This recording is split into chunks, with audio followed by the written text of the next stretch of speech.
द्वारका गुजरात के समुद्री तट पर भारत का प्रसिद्ध धार्मिक एवं सांस्कृतिक नगर है। इसकी गणना मोक्षदायिनी सप्तपुरियों में होती है। यह हिंदुओं के 4 धामों में से एक धाम है। यहाँ आदि शंकराचार्य जी ने पीठ स्थापित की थी। यह ऐसा नगर है जिसकी स्थापना स्वयं भगवान श्री कृष्ण ने की थी।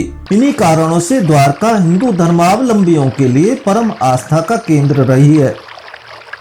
द्वारका का उल्लेख महाभारत, श्रीमद् भागवत पुराण, हरिवंश पुराण, स्कंद पुराण आदि के साथ साथ घट जातक आदि बौद्ध ग्रंथों, तीर्थमाला, चैत्य वंदन, दशांग सूत्र आदि जैन ग्रंथों तथा माघकृत शिशुपाल वध सहित संस्कृत साहित्य में भी हुआ है। हिंदू ग्रंथों में द्वारका श्री कृष्ण की राजधानी बताई गई है और इसे तीर्थ स्थल के रूप में मान्यता दी गई है। इसे द्वारावती या द्वारवती भी कहा गया है। ग्रंथों में वर्णित यह नगरी कहाँ है, इस संबंध में 20वीं शताब्दी के आरंभ से ही इतिहासकारों ने प्रयास किए हैं।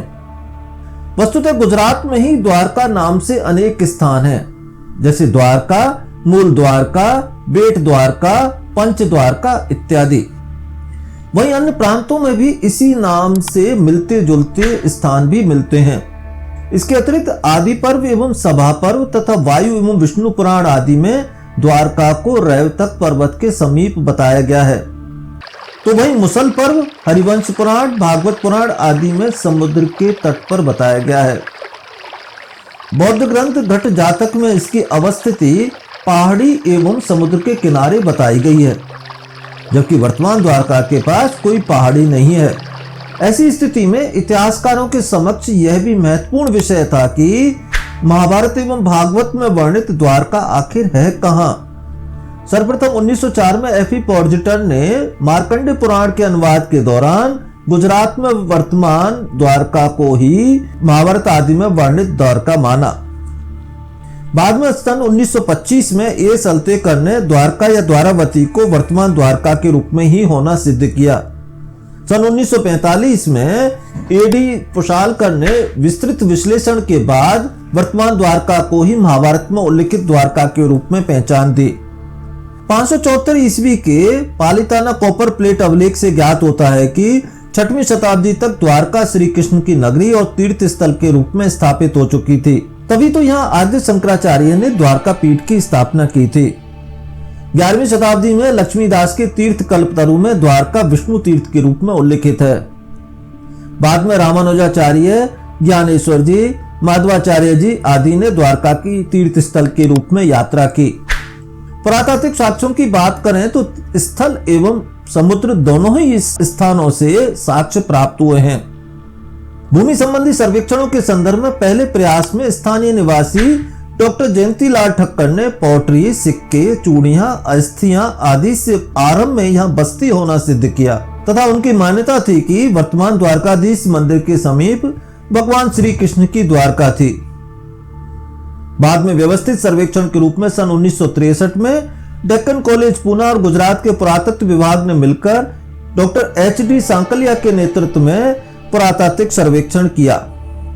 यह खुदाई मंदिर के उत्तर पश्चिमी भाग में एक घर को डिमोलिश कर लगभग 25 बाई 20 फुट क्षेत्र में आरंभ हुई, जिसे बाद में घटाकर 6 बाई 6 फुट कर दिया गया।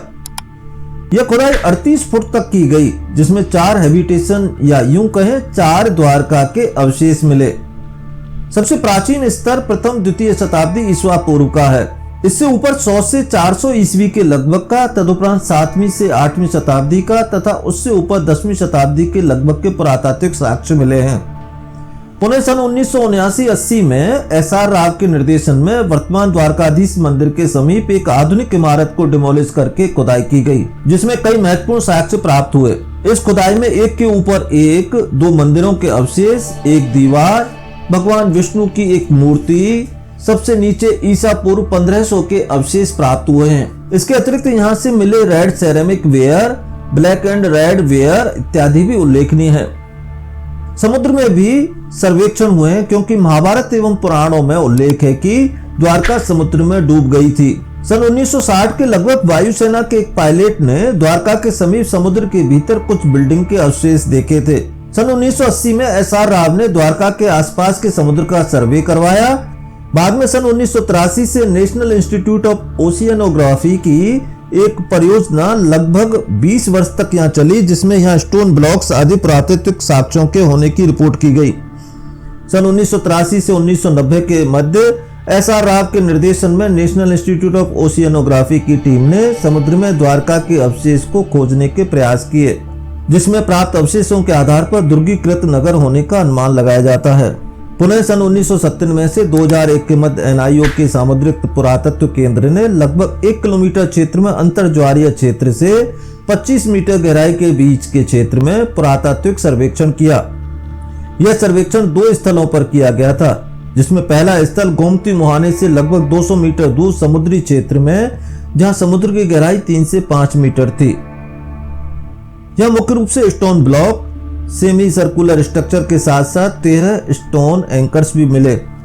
एक आयताकार स्टोन ब्लॉक पर गुजराती लिखावट देखने को मिली, जो बहुत पुरानी नहीं है। स्टोन एंकर्स लाइम स्टोन से निर्मित हैं। दूसरे स्थल का सर्वेक्षण सन 2000 से 2001 के मध्य हुआ। यह स्थल प्रथम स्थल से पश्चिम में है। यहाँ पानी की गहराई 5 से 8 मीटर है। यहाँ से भी 34 स्टोन एंकर्स मिले हैं। द्वारका के समुद्र में तीसरा उल्लेखनीय सर्वेक्षण आर्कियोलॉजिकल सर्वे ऑफ इंडिया का आलोक त्रिपाठी के नेतृत्व में सन 2005 से 2007 में हुआ था।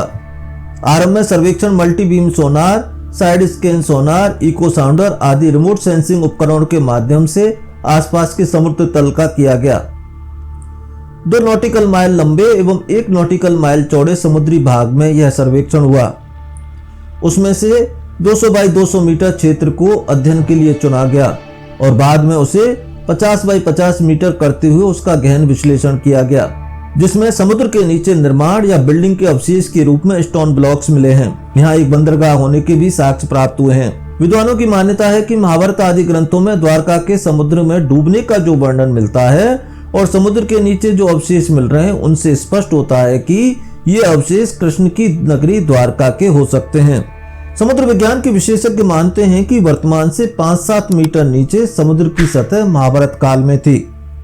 लगभग इसी गहराई में ही अवशेषों की प्राप्ति हुई है। हालांकि बहुत ही छोटे क्षेत्र का अध्ययन हुआ है और वह भी बहुत सीमित तरीके से हुआ है। पुरातत्वविद वर्तमान द्वारकाधीश मंदिर और उसके आसपास के क्षेत्रों में तथा गोमती नदी के मुहाने के समीप समुद्र में सर्वेक्षण एवं खुदाई से और भी साक्ष्य मिलने की उम्मीद कर रहे हैं। यदि यह वीडियो अच्छा लगा हो तो इसे लाइक करें तथा कमेंट बॉक्स में फीडबैक दें। ऐसे ही ज्ञानवर्धक वीडियो देखने के लिए चैनल को सब्सक्राइब करें।